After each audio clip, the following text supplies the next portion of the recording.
38 दिन 38 जिला बिहार की सीरीज में आपका स्वागत है। करीबन आधे घंटे की हिला देने वाली ऑटो राइड के बाद बोध गया एक गांव था, लेकिन अब ये एक टाउन की कैटेगरी में आता है बिकॉज यहाँ पे डेवलपमेंट एक गांव के मुताबिक कहीं ज़्यादा है।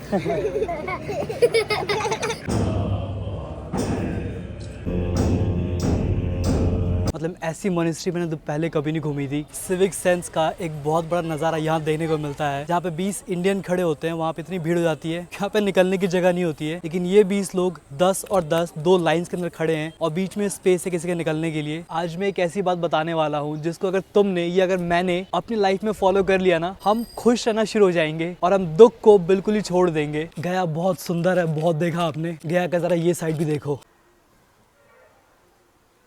हम तो टेंट ही लगाएंगे, कोई ज्यादा मतलब कोई बैठता है कवर नहीं चाहिए तो रूम भी मिल जाएगा 300 रुपये। ये रूम नहीं चाहिए ना, टेंट ही लगाएंगे, वही कह रहे थे आप। फिलहाल ये रहा अनारशा, मुझे फाइनली मिल चुका है। उस मोमोज वाले ने लिख रखा था वेज और नॉन वेज, मैंने कहा चिकन मोमोज दे दो। क्या नहीं, हमारे पास सिर्फ वड़ा है, वड़ा एज एन बीफ। होपफुली पता है अंदर मच्छर वैसे 2-3 उनको मारना पड़ेगा। 38 दिन 38 जिला बिहार की सीरीज में आपका स्वागत है। कल की रात मैंने इन पहाड़ों के सामने यहाँ कहीं कैंपिंग करी। ये जगह दिन के उजाले में बहुत ज्यादा ही सुंदर दिख रही है। फिलहाल ये था जहानाबाद जिला। आज मैं निकल रहा हूँ अपने अगले जिले गया के लिए। अच्छी बात, जहाँ मैंने कैंपिंग करी ये जगह बिल्कुल बॉर्डर पे आती है जहानाबाद और गया के। मतलब यहाँ से करीबन 500 मीटर चलने के बाद गया जिला शुरू हो जाएगा। ये कितना सुंदर दिख रहा है, ये देखो एक बार, वाह। यहाँ कहीं से हम आ रहे हैं और सबसे सुंदर तो ये है आज का वेदर, कम्प्लीटली क्लियर वेदर। फिलहाल वहाँ से सनराइज़ होने वाला है, बेहद ही खूबसूरत यार। वैसे यहाँ जितने पहाड़ दिख रहे हैं ना, ये सभी कहलाते हैं बराबर पहाड़। फिलहाल सनराइज़ पूरी तरीके से हो चुका है, शायद थोड़ा सा बचा हुआ है।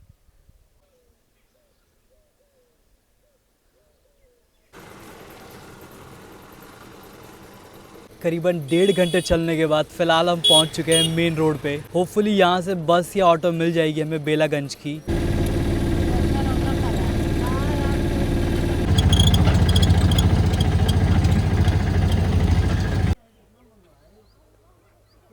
करीबन आधे घंटे की हिला देने वाली ऑटो राइड के बाद मैं पहुंच चुका हूं बेला रेलवे स्टेशन। यहाँ से मैंने टिकट बुक करी है करीबन 10 रुपए की और ये जाएगी गया तक। ये हमारी ट्रेन फाइनली आ चुकी है, ये जाएगी गया शहर तक। ट्रेन ऐसा क्यों होता है कि हमेशा, ये देखो, ये हमेशा आगे ही रुकती है।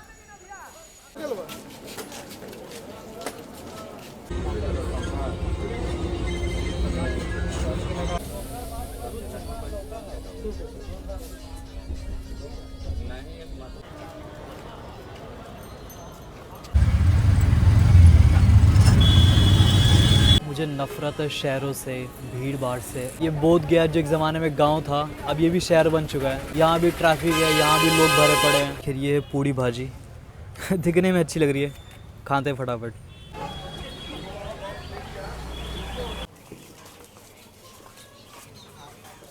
बिहार के गया जिले में है बोध गया। बोध गया एक गांव था, लेकिन अब ये एक टाउन की कैटेगरी में आता है बिकॉज यहाँ पे डेवलपमेंट एक गांव के मुताबिक कहीं ज़्यादा है, सो अब ये गांव नहीं रह गया है। लेकिन बोध गया फेमस है इस मंदिर के लिए, इसका नाम है महाबोधि टेम्पल। और ये महाबोधि टेम्पल इसलिए फेमस है क्योंकि जो सिद्धार्थ थे, जो कि गौतम बुद्ध कहलाए, उन्होंने अपनी शिक्षा यहीं प्राप्त करी थी। यहाँ पे एक पीपल का पेड़ है इस मंदिर के अंदर। माना जाता है कि सिद्धार्थ, उन्होंने अपनी जो शिक्षा थी वो यहीं प्राप्त करी थी। उस जमाने में उनको प्रिंस बोला जाता था क्योंकि वो उनके गौतम बुद्ध बनने के पहले का समय था। सो उस टाइम वो एक प्रिंस थे। अंदर कैमरा वगैरह अलाउड नहीं है, तो शायद मैं अंदर जाऊंगा बट मैं कैमरा इस्तेमाल नहीं कर पाऊंगा, बैग लेके नहीं जा पाऊंगा शायद।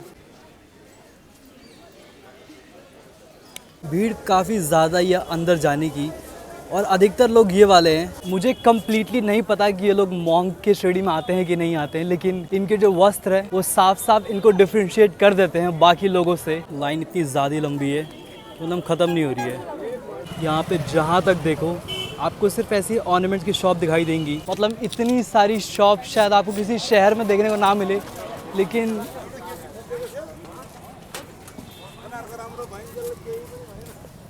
यहाँ पर जरूर देखने को मिलेगी। होपफुली आगे की तरफ भीड़ थोड़ी सी कम होगी। वैसे यहाँ पे इतने सारे लोगों का आने का रीज़न यहाँ बोर्ड के ऊपर लिखा हुआ है, पढ़ लो। इसी वजह से यहाँ पे बहुत ज़्यादा ही लोग हैं। वैसे जिस रास्ते में मैं चल रहा हूँ ना, इसको मैं मॉनेस्ट्री वे बोलता हूँ। ऐसा इसलिए बिकॉज इस रास्ते पे आपको बहुत सारे मॉनेस्ट्री देखने को मिलते हैं। ये सामने जो दिख रहा है ये है एक भूटानीज मॉनेस्ट्री। वैसे यहाँ पे जो अधिकतम मॉनेस्ट्रीज है करीबन दोपहर 12 बजे बंद हो जाते हैं और फिर दोबारा 2 बजे खुलते हैं। ये सामने की तरफ है एक जापानीज मॉनेस्ट्री, जापानीज टेम्पल, ये भी अगेन बंद है, शायद ये भी 2 बजे खुलेगा। अभी 1 बज रहा है, तो करीबन 1 घंटा मैं कुछ नहीं कर सकता हूँ। ये रहा एक और। हंसी आ रही है।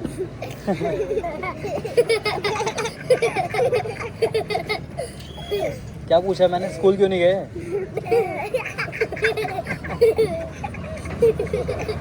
पूरे 1 घंटे बाद ही सही, लेकिन फिलहाल ये जापानीज टेम्पल खुल चुका है। ये बहुत ही सुंदर है, मैं एक बार यहाँ पे आया हूँ और सुंदर से ज्यादा पीसफुल है।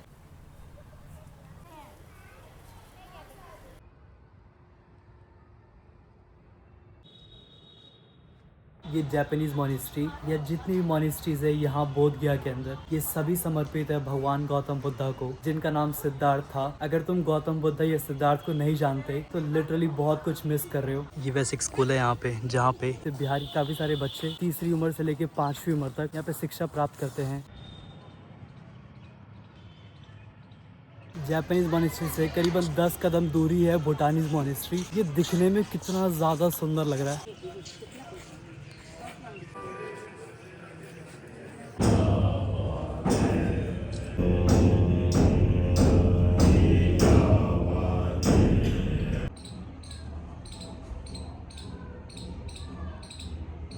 शायद मैंने इतनी सुंदर और इतना ज़्यादा काम कर रखा है दीवारों के ऊपर, मतलब ऐसी मॉनेस्ट्री मैंने तो पहले कभी नहीं घूमी थी। ये बहुत ही सुंदर है, स्पेशली इसकी जो बनावट है अंदर से, बहुत ज़्यादा मेहनत लगी इसको बनाने में। इस बोर्ड पे लिखा है कि इस मॉनेस्ट्री का foundation royal government of Bhutan ने किया था। मतलब ये मॉनेस्ट्री लिटरली भूटान सरकार ने बनाई है। मैं वैसे भूटान कभी गया नहीं हूँ, लेकिन मैं सोच रहा हूँ अगर रॉयल भूटानी गवर्नमेंट ने इंडिया के अंदर ऐसी मॉनेस्ट्री बनाई है तो भूटान में कितनी ही सुंदर मॉनेस्ट्री होगी।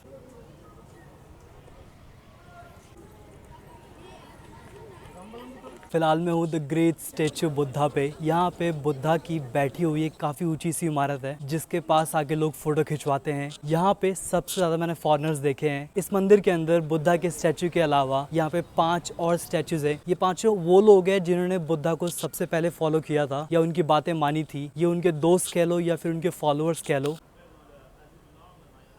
सिविक सेंस का एक बहुत बड़ा नज़ारा यहाँ देखने को मिलता है, जहाँ पे एक फॉरेनर टूरिस्ट का ग्रुप, वो करीबन 20 लोग हैं, जहाँ पे 20 इंडियन खड़े होते हैं। वहाँ पे इतनी भीड़ हो जाती है, यहाँ पे निकलने की जगह नहीं होती है, लेकिन ये 20 लोग 10 और 10 2 लाइंस के अंदर खड़े हैं और बीच में स्पेस है किसी के निकलने के लिए। सो सिविक सेंस का एक बहुत अच्छा नज़ारा यहाँ बिहार के अंदर है।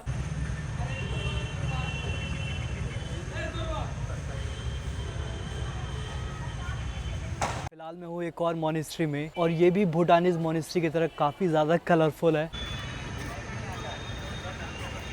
आज मैं एक ऐसी बात बताने वाला हूँ जिसको अगर तुमने या अगर मैंने अपनी लाइफ में फॉलो कर लिया ना, हम खुश रहना शुरू हो जाएंगे और हम दुख को बिल्कुल ही छोड़ देंगे। अगले 7 दिन तक अपने साथ एक पेन और पेपर लेके चलो। जब भी तुम्हें किसी बात को लेके दुख हो या फिर तुम किसी चीज से भी सैड हो, उसको उस पेपर पे लिख लो। सेम चीज तुम करते रहो अगले 7 दिनों तक। 7 दिनों के बाद सिर्फ उस पेपर को देखना, वो 90% रीजंस होंगे तुम्हारे सैड होने के। फॉर एग्जाम्पल, अगर तुम सैड हो रहे हो बिकॉज तुम्हारा गर्लफ्रेंड या बॉयफ्रेंड तुमसे लड़ाई कर रहा है, breakup with them, live happy, that's 1। Second, अगर तुम अपसेट हो रहे हो बहुत ज्यादा ट्रैफिक की वजह से, कहीं ऐसी जगह जाओ जहाँ ट्रैफिक ही ना हो, भूटान में चले जाओ। तो ये चीज़ें करनी बहुत मुश्किल है, लाइक बहुत मुश्किल है चीज़ें करनी, लेकिन अगर तुमने प्रॉब्लम्स फाइंड कर ली कि तुम दुखी क्यों हो रहे हो, अगर तुमने इसे सॉल्व कर लिया, I mean you are happy भाई। सेम चीज़ किया था गौतम बुद्धा ने। गौतम बुद्धा ने रियलाइज किया दुख का सबसे बड़ा कारण है सांसारिक मोह माया। 90% लोगों को जो प्रॉब्लम्स होती हैं वो सिर्फ रिलेशनशिप की वजह से होती है, चाहे पार्टनर से हो, पेरेंट्स से हो या किसी और से हो। सो एज लॉन्ग एज तुम उससे कंट्रोल कर पा रहे हो, then you are happy. Comment में थैंक यू लिखना मत भूलना अगर लॉजिक वैलिड लगा तो।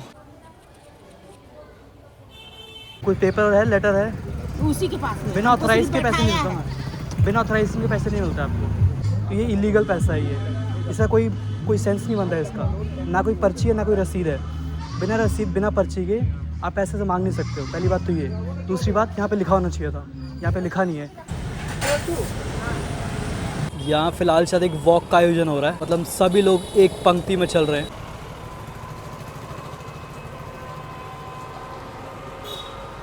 हर शहर और टाउन के दो साइड होते हैं। गया बहुत सुंदर है, बहुत देखा आपने। गया का ज़रा ये साइड भी देखो।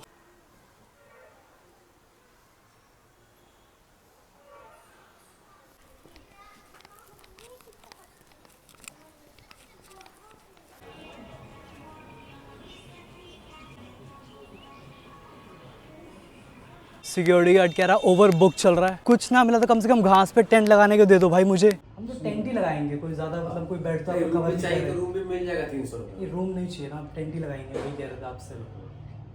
फिलहाल टेंट लगाना अलाउ कर दिया है जो बैठे थे ऑफिस में। ऑल्दो उन्होंने बोला एक नॉमिनल चार्ज लगेगा करीबन 150 का। मैंने कहा मैं बेड ऑक्यूपाई नहीं कर रहा हूँ, मैं सिर्फ ग्रास ऑक्यूपाई कर रहा हूँ, तो कोई प्रॉब्लम नहीं होनी चाहिए। कह रहे हैं ठीक है देखते हैं, या यहाँ कहीं मैं टेंट लगाऊंगा। फिलहाल चलते हैं बाहर, कुछ खा पी के आते हैं। फिलहाल ये रहा अनार शाह, मुझे फाइनली मिल चुका है। उस मोमोज वाले ने लिख रखा था वेज और नॉन वेज। मैंने कहा चिकन मोमोज दे दो। क्या नहीं, हमारे पास सिर्फ वड़ा है, वड़ा एज एन बीफ। और गया के अंदर बीफ मोमोज बिक रहे हैं, मतलब कि फिलहाल टेंट मैंने यहाँ पे लगा लिया है। होपफुली पता है अंदर मच्छर वैसे 2-3 उनको मारना पड़ेगा, लेकिन आज रात को हम यहाँ सोने वाले हैं और सामने कुछ लोग हैं।